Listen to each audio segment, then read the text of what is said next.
नमस्कार मित्रों, मैं हूं शैलेंद्र और राजधानी कोचिंग सेंटर अशोक राजपथ पटना से आपके लिए आज मैं लोकोक्तियाँ और मुहावरे लेकर आया हूं आपके सामने कि कैसे, मतलब यह एक ऐसा प्रकरण है, इसमें नज़दीकी विकल्प दिए जाते हैं तो विद्यार्थियों को प्रायः अर्थ चुनने में समस्या होती है और वाक्य बनाना तो थोड़ा और कठिन होता है। तो खैर पीटी में आपको मुख्य रूप से अर्थ चुनने के लिए देंगे, 4 विकल्प देंगे, कहेंगे कि कौन सा अर्थ सही है।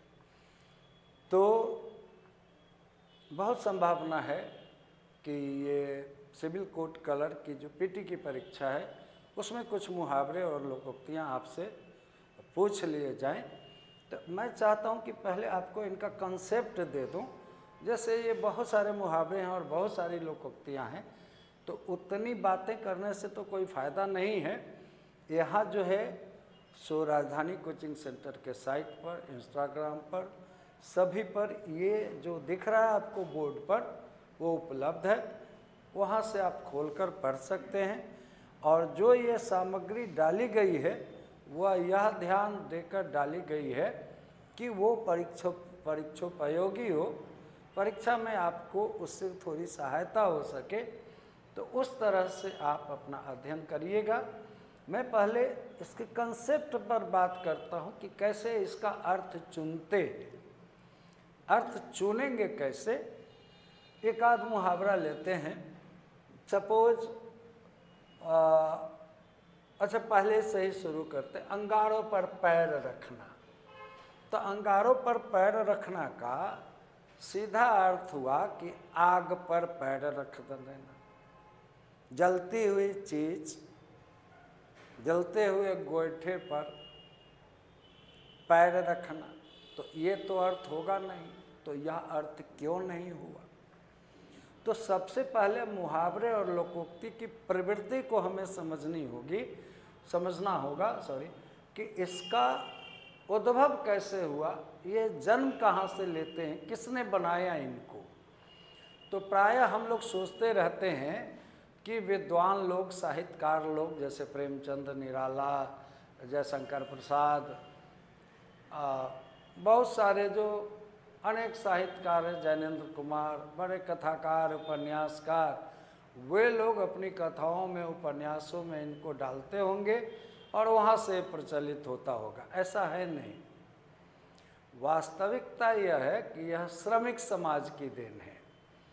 मतलब जो समाज शारीरिक परिश्रम करता है, जो कम पढ़ा लिखा भी हो सकता है, वैसे ही समाज में इन विलक्षण उक्तियों का, इन विलक्षण वाक्यांशों का जन्म होता है और वो परिस्थिति विशेष में होता है। जैसे देखिए कि अब कोई किसी के साथ समाज में कोई बार बार चालाकी कर रहा है, चालबाजी कर रहा है, तो बार बार ऐसा करेगा तो किसी के मुंह से अचानक निकलेगा कि तुम अंटी मार रहे हो, सो मैं अच्छी तरह समझ रहा हूँ। तो अब देखिए, ये अंटी मारना उसके लिए एक विलक्षण वाक्यांश आया और ये सबको भा गया, अच्छा लगा, तो उस समाज में प्रचलित हो गया। आज जब समाज में प्रचलित हो गया तो साहित्यकार ने उसका उपयोग करके अपने साहित्य में डाल के उसको अमरता प्रदान कर दी। तो ऐसे ही मुहावरे लोकोक्तियों का जन्म और प्रचलन होता है। अब इसका अर्थ ग्रहण करने की बात जो है वो कैसे करते हैं वो आप समझिए। सीधा साधा अर्थ आप कभी नहीं लीजिएगा इनका। आप ध्यान दीजिएगा ये कि कलम में देख लूं कि कौन सा कलर मैंने लिया है।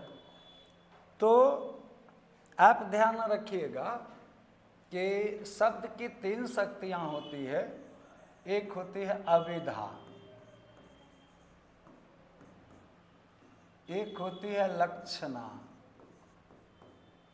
और एक होती है व्यंजना। 3 शक्तियाँ होती हैं। तो अविधा शक्ति वह है जिसमें जो है वही कहा जाए। जैसे मैं कहूँगा कि मैं एक शिक्षक हूँ, तो ये अविधा शब्द शक्ति है। लेकिन कोई किसी को कहता है कि तुम गधे हो, तो वह होता तो गधा नहीं है, गधे जैसे लक्षण उसमें दिखाई दिए, इसलिए उसने कहा कि तुम गधे हो। तो वो शब्द शक्ति लक्षणा शक्ति, सीधा सीधा अर्थ देने वाली अविधा है। कोई लक्षण देखकर अर्थ दिया जाए तो लक्षणा है। अब व्यंग में कोई बात कही जाए, जो कहा जा रहा है उसके अलग कोई अभिप्राय या अर्थ निकले, तब वो व्यंजना शक्ति होती है। तो मुहावरे और लोकोक्ति जब भी ये अर्थ देते हैं तो व्यंग्यात्मक अर्थ ही देते हैं। व्यंग का अर्थ ये नहीं लीजिएगा, केवल नेगेटिव नहीं लीजिएगा।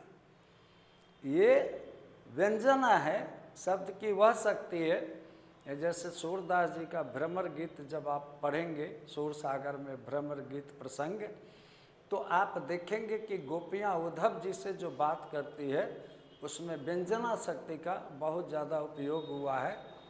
और भी कई जगह बिहारी लाल जी के दोहे में, अब जैसे एक किस्सा मैं छोटा सा सुना देता हूँ आपको। मैं जानता हूँ कि आपके समय, अभी आपका जो समय है बहुत महत्वपूर्ण है, लेकिन बात को समझाने के लिए जो ज़रूरी है वो कहना मेरे लिए भी ज़रूरी है, ये आपको ध्यान रखना पड़ेगा। तो देखिए, राजा जय सिंह ने तीसरी शादी कर ली थी और नई रानी के प्रेम में वो खोए हुए थे, राजकाज भूल गए। तो बड़ी रानी जो महारानी थी उनको चिंता हुई कि राजा तो नई रानी के प्रेम में खोए हुए हैं, सारा राजकाज चला जाएगा, दूसरे जो प्रांत के राजा हैं वो आक्रमण कर देंगे, सब कुछ नष्ट हो जाएगा। तो बड़ी रानी खुद से यह बात अगर कहती राजा जय सिंह जी को, तो राजा जय सिंह सोचते कि छोटी रानी से इनको ईर्ष्या हो रही है इसलिए ऐसा कर रहे हैं। तो उन्होंने बिहारी लाल जी, उनके करीबी, राजा जय सिंह के करीबी कवि थे, उस दिन दरबारी भी रहे। तो बिहारी लाल जी को बड़ी रानी ने बुलाया, कहा कि आप भी कोई उपाय लगाइए। तो राजा जय सिंह ने एक चिट्ठा छोटा सा पुर्जा पर लिख कर दिया, नहीं पराग नहीं मधुर मधु, नहीं विकास यही काल, अलिकल ही सो बिंदियो, आगे कौन हवा। तो इसका अर्थ होता है, इसमें कहा जा रहा है कि भौरे को न तो पराग की चिंता है, न मधु संचय की चिंता है, भौरा केवल कली में ही बिंधा हुआ है, उसको और कोई चिंता नहीं है। तो राजा जय सिंह ने पढ़ा कि नहीं पराग नहीं मधु मधु, नहीं विकास ही काल, अलिकल ही सो बिंदियो, आगे कौन हवाल। तो सोचा कि ये भौरे के लिए क्यों कह रहा है कवि बिहारी लाल जी। तब उनके एक बार चौंके, ओ ये बात भौरे को नहीं कही जा रही है, ये बात मुझे कही जा रही है। मैं नई रानी के प्रेम में पड़ा हूँ और कुछ नहीं सोचता हूँ। तो जल्दी से वो सतर्क हुए और उन्होंने अपना राजकाज संभाला और बड़ी रानी जी ने बिहारी लाल जी को बहुत सारे उपहार दिए। तो यही है व्यंजना शक्ति। जैसे मैं शिक्षक हूँ कहना अविधा शक्ति है, लेकिन किसी चोर को सीधे चोर कहिएगा तो फाइट कर जाएगा। और अगर उससे ऐसा कहते कि क्यों भाई, हम दोनों तो एकदम चोरी में उस्ताद हैं, तो छटपटा के रह जाएगा। आपने खुद को इन्वॉल्व कर लिया है, अब आपने कह भी दिया कि तुम चोर हो और नहीं भी कहा, अब वो हंसने के सिवा, दांत निपोरने या खिसोरने के सिवा उसके पास कोई चारा नहीं रहेगा। बड़े बड़े व्यंग्यकार, जो अखबारों के जो व्यंग्यकार होते हैं, कार्टूनिस्ट होते हैं, वो इसी तरह से काम करते हैं और इसीलिए उन पर कोई एक्ट या कोई मानहानि का मुकदमा लागू नहीं होता है। व्यंग्य में हो सकती है। तो ये जो मुहावरे और लोकोक्ति हैं वो व्यंजना शक्ति से ही चलते हैं। तो उसी तरह से आप अर्थ चयन कीजिएगा। जैसे अंधे की लकड़ी, तो अंधे की लाठी की कल्पना कर लीजिएगा, उससे नहीं होगा। तो अंधे को हमेशा कोई सहारा नहीं देता है, लेकिन उसकी लाठी हमेशा उसकी सहारा बनती है। तो जिसका एकमात्र सहारा होता है जब एकमात्र सहारा कोई होगा तब हम उसे अंधे की लकड़ी कह सकते हैं। तो इसी तरह से आपको मुहावरों का अपने मियाँ मिट्ठू बनना, तो वह तो अपने मियाँ मिट्ठू बनता है, उसकी बात छोड़ो, मतलब अपनी बड़ाई आप करता है, ये बात कहना है। उसी तरह से घड़ों पानी पड़ जाना, अरे उसे तो मैंने जब उसकी सच्चाई दिखला दी तो उसके ऊपर घड़ों पानी पड़ गए, तो क्या पानी कोई उझिल दिया, ऊपर से आ गया?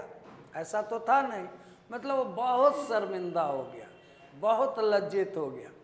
तो इस तरह से जो नज़दीकी व्यंजनात्मक कथन होगा, व्यंग कथन होगा, उनको आप लेंगे तो आप मुहावरे और लोकोक्तियों के सटीक अर्थ लेंगे। नाच न जाने आंगन टेढ़, ये लोकोक्ति है। तो अब नाच नहीं जानता है इसलिए आंगन को टेढ़ा कह दिया, ये बात नहीं। तो काम नहीं जानना और बहाना करना। घर का जोगी जोगड़ा आन गांव का सिद्ध, मतलब अपने घर का योगी गुणी व्यक्ति आदर नहीं पा पाता है और दूर का व्यक्ति आदर पाता है। दूर के ढोल सुहावन, मतलब दूर की चीज़ें अच्छी लगती है, जो हमें लब्ध है उपलब्ध है वो अच्छी नहीं लगती है। तो इस तरह से आप अपना उल्लू सीधा करना, अपना नाम निकालना, 4 दिन की चांदनी तो थोड़े दिन का सुख।